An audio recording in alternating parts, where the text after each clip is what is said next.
Hello friends, welcome to evolution learning academy. देखिए, आज हम बात करेंगे फ्रॉग के रिस्पायरेशन के बारे में। इसकी जो प्रीवियस लेक्चर थी उसमें हमने देखा था मॉर्फोलॉजी, उसके बाद देखा था डाइजेस्टिव सिस्टम। इसकी नोट्स मैं टेलीग्राम पे अपलोड कर दूंगा, उसमें पासवर्ड लगा होगा। उसका पासवर्ड मैं इसी वीडियो के बीच में कहीं बताऊँगा, आप उसको इस वीडियो को देखते रहिएगा। चलिए शुरू करते हैं। रिस्पायरेशन ऑफ फ्रॉग, यहाँ पर लिखा है रिस्पायरेशन ऑफ फ्रॉग। देखिए, इसमें लिखा है organ which helps in the intake of oxygen. ठीक, ऐसा ऑर्गन जो ऑक्सीजन के इनटेक और कार्बन डाइऑक्साइड के को बॉडी से बाहर करने के लिए हेल्प करता है, उसको क्या बोलते हैं? उसको बोलते हैं रिस्पायरेटरी सिस्टम। हम पढ़ रहे हैं फ्रॉग का रिस्पायरेटरी सिस्टम। तो फ्रॉग के रिस्पायरेटरी सिस्टम में 4 डिफरेंट टाइप की रिस्पायरेटरी सिस्टम होते हैं। कौन कौन से? गिल, क्यूटेनियस, बक्कल और पल्मोनरी रिस्पायरेशन। तो जो गिल रिस्पायरेशन होगा वो कहाँ होगा? वो हम जानते हैं कि फिशेज़ में होता है, और जो इसका टैडपोल होता है वो भी पानी में रहता है। तो उसमें क्या होगा? केवल टैडपोल में रिस्पायरेशन कौन सा होगा? गिल रिस्पायरेशन। और जो एडल्ट में क्या होगा? ये तीनों रिस्पायरेशन, जिसको बोलते हैं क्यूटेनियस, बक्कल रिस्पायरेशन और पल्मोनरी रिस्पायरेशन। मैं शॉर्ट में बताता जाऊँगा आपको एक एक करके। चलिए देखते हैं।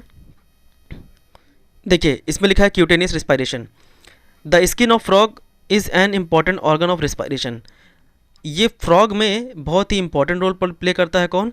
ऑक्सीजन। इसके जो लंग्स होते हैं वो वेल डेवलप्ड नहीं होते हैं, और जो इसकी जो नीड होती है पूरी होती है किससे? ऑक्सीजन की, क्यूटेनियस और बक्कोफेरेंजियल रिस्पायरेशन से। अब देखिए, due to the amphibious mode of life, तो ये कहाँ रहेगा? ये वाटर में रहता है। और जो इसकी स्किन होती है वो क्या होती है? मॉइस्ट होती है हमेशा। और वाटर में जब रहेगा ये तो क्या करेगा? केवल स्किन से ही, स्किन ओनली, स्किन से ही क्या करेगा? केवल रिस्पायरेशन करेगा। और कब रिस्पायरेशन करेगा ये? स्किन से। ये देखिए, समर स्लीप जिसको बोलते हैं एस्टिवेशन, मैंने आपको फर्स्ट लेक्चर में बताया था। और ये क्या है? विंटर स्लीप जिसको बोलते हैं हाइबरनेशन। वहाँ भी किससे होगा? Skin only. ओके, देखिए अब क्या होता है, इसकी जो स्किन देखते हैं हम, ये बहुत ही क्या होती है? बहुत ही मॉइस्ट स्किन होती है इसकी। वो कैसे होती है? उसके चारों तरफ म्यूकस ग्लैंड पाई जाती है इसके चारों तरफ, जो जिससे कि म्यूकस का सिक्रेशन होता है। और इसकी जो स्किन क्या होती है? इसकी स्किन होती है मॉइस्ट। किसके कारण? Mucus gland. म्यूकस ग्लैंड से इसकी स्किन क्या होती है? मॉइस्ट होती है। अब देखिए, इसमें क्या पाई जाती है? ब्लड कैपिलरीज पाई जाती है इसकी स्किन के नीचे, जो कि क्या लिखा है ना, highly supplied of blood capillaries. देखिए यहाँ पे पिक्चर में, देखिए ये क्या है? स्किन है, उसके नीचे देखिए क्या है? ये ब्लड कैपिलरीज। अब देखिए क्या हो रहा है यहाँ पे? गैसियस एक्सचेंज हो रहा है। देखिए, और सबसे पहले होता क्या है? देखिए अब कैसे होता है। जैसे मान लीजिए ये स्किन है, ओके। अब प्रोसेस इसकी समझते हैं। देखिए, ये इसके ऊपर म्यूकस है, तो जो ऑक्सीजन होगा पहले कहाँ जाएगा? जाएगा पहले इस म्यूकस में। उसके बाद कहाँ जाएगा? उसके बाद जाएगा इस जो हाईली सप्लाई या रिच सप्लाई ऑफ कैपिलरीज है, उसके अंदर ये डिज़ोल्व हो जाएगा। ओके, यही इसके अंदर ये पूरा जो लिखा हुआ है आप पढ़ लीजिएगा, इसलिए मैं शॉर्ट में बता रहा हूँ कि वीडियो ज़्यादा लंबी ना होने पाए। चलिए नेक्स्ट देखते हैं स्लाइड। ये देखिए लिखा है बक्कोफेरेंजियल रिस्पायरेशन या बक्कल रिस्पायरेशन। ये क्या होता है? ये जब लैंड में होगा फ्रॉग तो ये वहाँ पाया जाएगा। देखिए जब म्यूकस लाइनिंग, अब देखिए इसकी बक्कल कैविटी में भी क्या होती है? Richly supply of blood capillaries. Blood capillaries की रिच सप्लाई होती है, ठीक। और उसमें क्या होता है? उसकी स्किन भी क्या होती है? बहुत ही मॉइस्ट होती है अंदर से। बक्को जो बक्कल कैविटी होगी वो भी क्या होगी? उसके अंदर भी म्यूकस की लेयर नीचे उसके अंदर होगी। ओके, अब देखिए मैंने पिछले लेक्चर में बताया था आपको कि एक्सटर्नल ईयर ही पाया जाता है, सॉरी एक्सटर्नल नॉस्ट्रिल और इंटरनल नॉस्ट्रिल एनालिसिस भी बताया था आपको। ओके, अब देखिए क्या होता है। देखिए यहाँ पे पिक्चर में देखिए, मैंने बताया था आपको कि ये क्या है? इसका एक्सटर्नल नॉस्ट्रिल। और ये देखिए फिर मैंने बताया था कि यहाँ पे क्या है? इसका इंटरनल नेरिस। ओके, अभी मैं आपको दिखाऊंगा आगे, पिक्चर से समझाऊंगा सब चीज़ जो मैं समझा रहा हूँ यहाँ पे। देखिए, in this type of respiration the mouth, देखिए मैंने ग्लॉटिस भी बताया था प्रीवियस लेक्चर में, जब मैं डायजेशन बता रहा था। अब देखिए क्या होता है, जब the mouth and glottis remain close, इसमें क्या होता है? इसमें माउथ भी क्लोज रहेगा, और जो ग्लॉटिस होता है, देखिए जब मैंने कल यहाँ माउथ बनाया था उसमें क्या बताया था कि यहाँ पे क्या पाएगा? ग्लॉटिस, और ऊपर यहाँ क्या था? इसोफेगस। जो ग्लॉटिस था वही किससे कनेक्ट हो रहा था? जाके रिस्पायरेटरी सिस्टम से। अब देखिए यहाँ पे क्या था, इंटरनल नेरिस था, मतलब इंटरनल नोज एक तरह से कह सकते हैं हम इसको। बाहर से जब इसके अंदर ऑक्सीजन आएगा या एयर इसके अंदर आएगी तो यहाँ पे क्या इंटरनल नॉस्ट्रिल से आएगा और फिर कहाँ जाना उसको, ग्लॉटिस के अंदर, तो माउथ क्या होगा, क्लोज होगा, ग्लॉटिस क्लोज होगा और माउथ क्लोज होगा। क्योंकि ये बक्कल रिस्पायरेशन है तो एयर कहाँ रहना है, एयर रहना है माउथ के अंदर ही। ओके, दस नो एयर इंटर और goes out from lungs, out from the lungs. देखिए इस कंडीशन में न लंग से एयर जाएगी बाहर, न कोई अब अंदर आएगी। ओके, अब क्या होता है देखिए, when the floor of buccal cavity is lowest. देखिए जैसे मान लीजिए ये फ्रॉग है, ये नीचे का बक्कल कैविटी ये क्या होगी, ये नीचे जाएगी तो क्या होगा, अंदर स्पेस बनेगा। देखिए यहाँ पे वीडियो में इस तरह से ये फ्रॉग हमेशा करते रहते हैं, देखिए। ओके, देखिए क्या लिखा हुआ है, the air enter buccal cavity through the nostrils और द नेयर्स। जो एयर होगा वो कहाँ इंटर करेगा, बक्कल कैविटी में थ्रू नॉस्ट्रिल से। The oxygen of air dissolve in the layer of mucus. जो ऑक्सीजन होती है वो कहाँ, जो उसके अंदर माउथ के अंदर म्यूकस है उसमें डिजॉल्व हो जाती है। At the same time the carbon dioxide is given out. तो जो कैपिलरीज से ऑक्सीजन अगर अंदर जाएगी तो कार्बन डाइऑक्साइड भी क्या होगा, वो बाहर निकलेगी। ओके, फ्रॉम द ब्लड, ठीक, which is expelled along the residual air. जो बची कुची एयर होती है उसके थ्रू ये कार्बन डाइऑक्साइड क्या होता है, बाहर निकाल दिया जाता है। अभी मैं आगे आपको डायग्राम से बहुत ही अच्छे समझाऊंगा क्लियर से, इसको आप सुनते रहिए बस केवल। अब देखिए यहाँ पे क्या लिखा हुआ है, पल्मोनरी रिस्पायरेशन। जो हमारा थर्ड रिस्पायरेशन था पल्मोनरी रिस्पायरेशन, वही यहाँ पे है जो किसमें होता है, एडल्ट में। देखिए रिस्पायरेशन ऑन लैंड, ये कहाँ भी होगा, ये लैंड में, जैसे बक्कोफेरेंजियल रिस्पायरेशन भी लैंड पे हो रहा था और यही भी कहाँ भी होगा, जब लैंड पे। अब देखिए क्या लिखा है, पल्मोनरी रिस्पायरेशन इन फ्रॉग, ठीक। Lungs are poorly developed. मैंने आपको पहले बताया कि लंग्स इसमें क्या होते हैं, पुअरली डेवलप्ड होते हैं।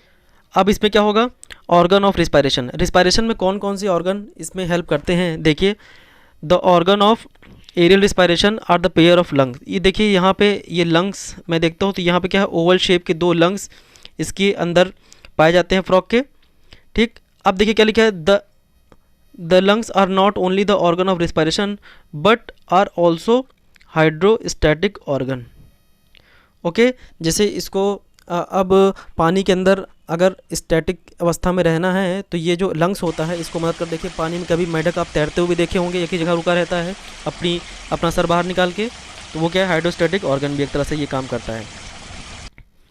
ओके, फिर क्या लिखा है, दे एनेबल फ्रॉग टू फ्लोट, तैरने मदद करता है, मैंने बताया आपको। The air इंटर्स and leaves the lungs through the respiratory fact. चलिए देखते हैं। अब देखिए जो रिस्पायरेटरी ट्रैक्ट इसका है वो कैसे होगा, एक्सटर्नल नॉस्ट्रिल से आएगा, फिर कहाँ जाएगा, नेज़ल चैम्बर, फिर कहाँ चला जाएगा, देखिए जैसे मान लीजिए ये नॉस्ट्रिल है इसकी, तो ये क्या है, एक्सटर्नल नॉस्ट्रिल, फिर कहाँ जाएगा, नेज़ल चैम्बर, फिर कहाँ चला जाएगा, देखिए फिर ये क्या है, इंटरनल नॉस्ट्रिल से कहाँ जाएगा, अंदर बॉडी के। फिर जो अंदर कैविटी है, जो माउथ की कैविटी है जो मैं कल दिखाया था, वो क्या है, बक्कोफेरेंजियल कैविटी। फिर इसको कहाँ जाना है, इसको जाना है ग्लॉटिस के अंदर, इसको फिर कहाँ जाना है, ग्लॉटिस में।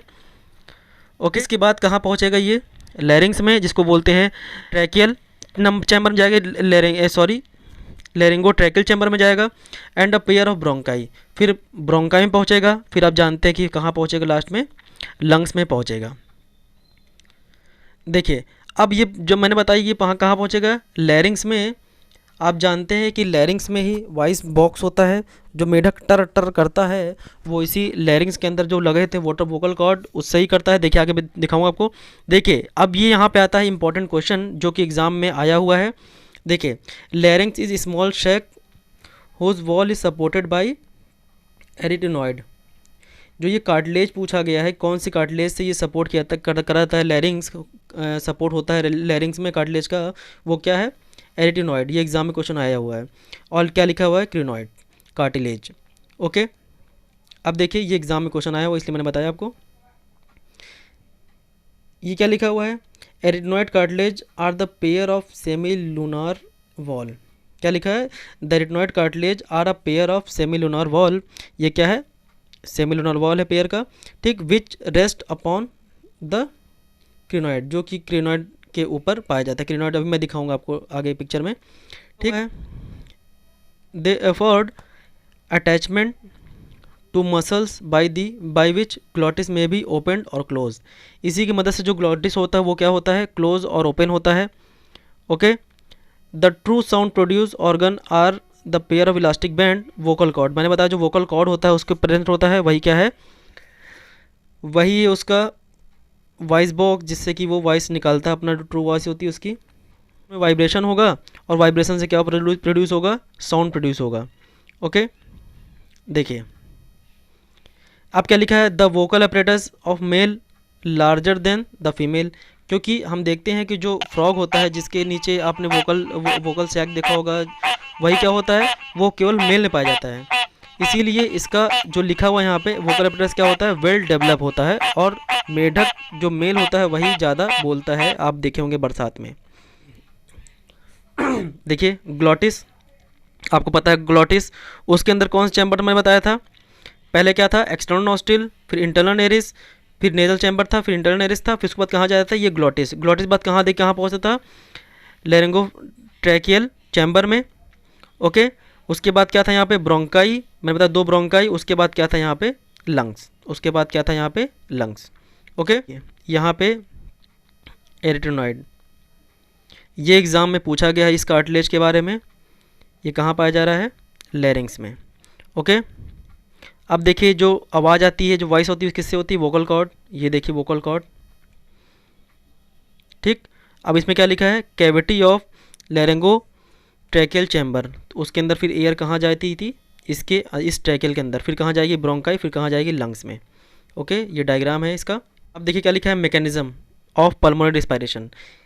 हमने बात किया पहले स्किन का, फिर बात किया बक्कल का, अब बात करते हैं पल्मोनरी रिस्पायरेशन का। अब देखिए ये बहुत ही सिंपल सा है, अगर आप इस एक बार डायग्राम से समझ लेंगे तो आपको समझ में आ जाएगा। पहले इसकी थ्योरी देखते हैं। देखिए, the incoming and out going of the air from the lungs broad about by the action of floor of buccal cavity. Buccal cavity का जो फ्लोर होता है वही क्या करता है, वही फोर्स प्रोड्यूस करता है कि अब एयर अंदर आनी है कि नहीं आती है। वो भी 2 मसल्स के थ्रू होता है। आपको मैं दिखाऊंगा अभी डायग्राम में तो आप समझ जाएंगे। यहाँ पे क्या लिखा हुआ है, स्टर्नोहाइल, और यहाँ पे क्या लिखा हुआ है, पेट्रोहाइल। ये 2 तरह की मसल्स होती हैं जिसके थ्रू कॉन्ट्रैक्शन और रिलैक्सेशन जब होगा इसके अंदर, तो उससे क्या होगा, रिस्पायरेशन परफॉर्म होगा। चलिए देख क्या लिखा है यहाँ पे, the respiration mechanism involve 2 type. आपको पता है कि इंस्पायरेशन भी होगा अंदर जब एयर आएगी, और एक्सपायरेशन जो बाहर जाएगी। क्या लिखा है, during pulmonary respiration the air is force into lungs. Air कहाँ जाती है, लंग्स में जाती है। Okay, this is aided by the movable pre maxillary bone of upper jaw situated just below the internal layer. देखिए जो नोज़ के नीचे जो एक मैक्सिलरी बोन होती है वो क्या होती है, वही जब खुलेगी तो इसका नोज़ भी खुलेगा। ग्लॉटिस, इसका ग्लॉटिस है, मैंने बताया था ये एरिटेनॉइड कार्टिलेज ये। और यहाँ पे क्या लिखा है, हॉइड प्लेट। अभी देखिए आगे एक पिक्चर और है, उसमें आपको समझ में आ जाएगा क्लियरली। देखिए ये क्या लिखा हुआ है, स्टर्नोहाइल्स कॉन्ट्रैक्शन। ये जो मसल्स है इसको स्टर्नोहाइल बोलते हैं, ठीक। ये किससे जुड़ी हुई है, ये जुड़ी हुई है हॉइड प्लेट से। एक जो कहाँ जुड़ी हुई है, ये जुड़ी हुई है किससे, देखिए यहाँ पे ये पेट्रोहाइल्स। 2 तरह की यहाँ पे मसल्स हैं। ओके, अब देखिए ये कॉमन सेंस लगाइए इसमें आप। अब देखिए ये इसका क्या है, ये है इसका प्री मैक्सिलरी, और ये क्या लिखा हुआ है, मेंटो मैक्लियन यहाँ पे लिखा हुआ है, एक बोन यहाँ पे है, ठीक। मैं आपको पूरी प्रोसेस समझाता हूँ, वही चीज़ जो नीचे लिखा हुआ है पूरा। अब देखिए इसमें होता क्या, सबसे पहले देखिए ये जो हार्ड मसल्स है यही क्या जुड़ी हुई है, इस बक्कल कैविटीज़ जुड़ी हुई है। अब देखिए होगा क्या, जब ये स्टर्नोहाइल कॉन्ट्रैक्ट करेगा, मतलब ये जब नीचे खींचेगा कॉन्ट्रैक्ट होके, तो ये हार्ड मसल क्या होगी, नीचे आएगी। जब नीचे आएगी तो इसके अंदर क्या होगा, इसके अंदर प्रेशर होगा कि ये एयर क्या हो, बाहर से अंदर ले, ठीक। और जब बाहर से एयर अंदर आएगा तो इसका जो ग्लॉटिस होगा वो क्या होगा, यहाँ पे क्लोज होगा। अब देखिए जब अंदर आ जाएगा तो इसके अंदर बक्कल रिस्पायरेशन परफॉर्म हो रहा है। अभी ये एयर अंदर नहीं लिया इसने, ठीक। जैसे ही इसका मैकेनिज्म होगा पल्मोनरी रिस्पायरेशन का, अब क्या होगा, देखिए जो प्री मैक्सिलरी है यहाँ पर क्या हुआ, ये ऊपर आई किसकी हेल्प से, जो यहाँ लिखा था मेंटो मैक्लियन, उसके थ्रू, उसके प्रेशर से ये गई ऊपर, तो ये नोज क्या हो गया, नॉस्ट्रिल क्या हो गया, क्लोज हो गया। अब जब ये नॉस्ट्रिल क्लोज हो गया तो पहले ये कॉन्ट्रैक्ट हो रहा था, स्टर्नोहाइल्स कॉन्ट्रैक्ट, अब देखिए ये क्या था, पेट्रोहाइल्स क्या था, रिलैक्स था। अब यहाँ पे क्या हुआ, पेट्रोहाइल्स क्या हो गया, कॉन्ट्रैक्ट हो गया। जब ये ऊपर खींचेगा तो इसके अंदर क्या होगा, इसके अंदर भी कॉन्ट्रैक्शन होगा, और देखिए और ग्लॉटिस ओपन होगा, और जितनी एयर होगी वो कहाँ चली जाएगी, इस लंग्स में। यही पूरी कहानी पीछे लिखी थी और वही मैंने आपको यहाँ बताया। अब देखिए अगला डायग्राम, देखिए होता कैसे है। देखिए नॉस्ट्रिल क्या है यहाँ पे, ओपन है, ओके। बक्कल फ्लोर क्या हो गया, लोअर, नीचे चला गया। जब नीचे गया तो ग्लॉटिस क्या यहाँ पे क्लोज है, एयर कहाँ चली गई, इस माउथ में चली गई, ओके। जब बक्कल फ्लोर क्या होगा, रेज करेगा, ऊपर जाएगा तो इसमें कॉन्ट्रैक्शन होगा। जब कॉन्ट्रैक्शन होगा तो नॉस्ट्रिल क्या हो, क्लोज होगा। नॉस्ट्रिल क्लोज होगा तो ग्लॉटिस ओपन होगा। ओपन होगा तो क्या होगा, एयर अंदर चला जाएगा, ओके। ये क्या होगा, ये हो गया इंस्पायरेशन, ओके। अब देखते हैं एक्सपायरेशन, बाहर कैसे जाना है इसको, एयर को। अब देखिए ग्लॉटिस होगा ओपन, ये क्या होगा, बक्कल फ्लोर क्या होगा, नीचे जाएगा। जब नीचे आएगा तो इसमें क्या होगा, जितनी एयर होगी लंग्स की ये कहाँ चली जाएगी, इस बक्कल कैविटी में चली आएगी। अभी नॉस्ट्रिल यहाँ पे क्लोज है, ठीक। अब देखिए जब ग्लॉटिस क्लोज होगा तो क्या होगा, जो और यहाँ पे कॉन्ट्रैक्शन हुआ तो फिर क्या हो गया, जो इसके अंदर की एयर होगी वो क्या चली जाएगी, बॉडी से बाहर। ये क्या है, एक्सपायरेशन, ओके। देखिए वही सेम यहाँ पे लिखा हुआ है, before expiration when the lungs are filled with air the glottis closed, okay. या पूरा जो मैंने समझाया वो आप इसमें जाके पढ़ लीजिएगा, जो समझाया सब कुछ यहाँ पे एज इट इज़ वहाँ पे लिखा हुआ है। क्या रेज करेगा, क्या कॉन्ट्रैक्ट करेगा, आपको सब यहाँ पे दिखाई देगा। अब देखते हैं इसकी फिजियोलॉजी क्या है, अब देखते हैं इसकी फिजियोलॉजी, ओके। ये सेम टेलीग्राम पे मैं लोड कर दूंगा, आप जाके उसको देख लीजिएगा। अब इसका पासवर्ड देखिए, इसका पासवर्ड है पल्मोनरी, क्या है, पल्मोनरी। पासवर्ड क्या है इसका, ये जो पल्मोनरी है इसको आप डालेंगे स्मॉल, ये जो कैपिटल लिखा पी इसको नहीं, जो पल्मोनरी को आप डालेंगे स्मॉल लेटर में तो क्या हो जाएगा, वो उसका पासवर्ड होगा, ओके। देखिए जो मैं बताना चाह रहा हूँ यहाँ देखिए, अब जो इसका एरिथ्रोसाइट होगा वो क्या होगा, कंटेनिंग रिस्पायरेटरी पिगमेंट होगा, वो रिस्पायरेटरी पिगमेंट होता है। हीमोग्लोबिन पाया जाता है इसमें। अब देखिए इसमें बताएगा क्या, जो इसमें लिखा हुई कहानी मैं बता रहा हूँ आपको। देखिए ब्लड कैपिलरीज है, चाहे वो स्किन रिस्पायरेशन, चाहे जिस रिस्पायरेशन में हो, यहाँ ब्लड कैपिलरीज हैं, ओके। जब ऊपर ऑक्सीजन का प्रेशर एटमॉस्फेयर में ज़्यादा है और ब्लड कैपिलरीज में कम है तो ऑक्सीजन कहाँ चला जाएगा, इस ब्लड कैपिलरीज में चले जाएगा, चाहे वो स्किन में हो, चाहे वो कहाँ पे हो, चाहे बक्कल रीजन में हो, चाहे जहाँ पे हो, ओके। जब ब्लड में चला जाएगा तो हीमोग्लोबिन से ज्वाइंट हो जाएगा, हीमोग्लोबिन ज्वाइंट में कहाँ जाएगा, ऑर्गन में जाएगा। ऑर्गन में क्या होगा, ऑक्सीजन कंसंट्रेशन कम होगा और ब्लड में ज़्यादा होगा तो कहाँ चला जाएगा, सीधा ऑर्गन के अंदर ही ऑक्सीजन। अब देखिए अब CO2 कंसंट्रेशन क्या होगा, ऑर्गन में ज़्यादा होगा और ब्लड में क्या होगा, कम होगा, तो CO2 क्या होगा, इस ब्लड में चला जाएगा। ब्लड में जाने के बाद CO2 फिर आएगा कहाँ पे, अब देखिए जब माउथ में इसके ऑक्सीजन CO2 कंसंट्रेशन कम है तो क्या होगा, ये चला जाएगा ऊपर, और एटमॉस्फेयर में क्या है, कम है, तो ये चला जाएगा सीधा क्या, और CO2 एटमॉस्फेयर में। यही कहानी इसमें घुमा फिरा के लिखी हुई है, ये मैंने लिखा है, आप इसको जाके पढ़ लीजिएगा। अगर आपको वीडियो अच्छी लगी हो तो लाइक कीजिए, शेयर कीजिए, सब्सक्राइब कीजिए। ये थोड़ा वीडियो बड़ी हो गई थी, आप धैर्य के साथ पूरा पढ़िएगा, देखिएगा। ये नोट्स मैं इसलिए डाल रहा हूँ कि कहीं मैं अगर मिस्टेक कर रहा हूँ, कहीं अगर मैं भूल रहा हूँ तो आप उसको जाके क्लियरली देख सकें।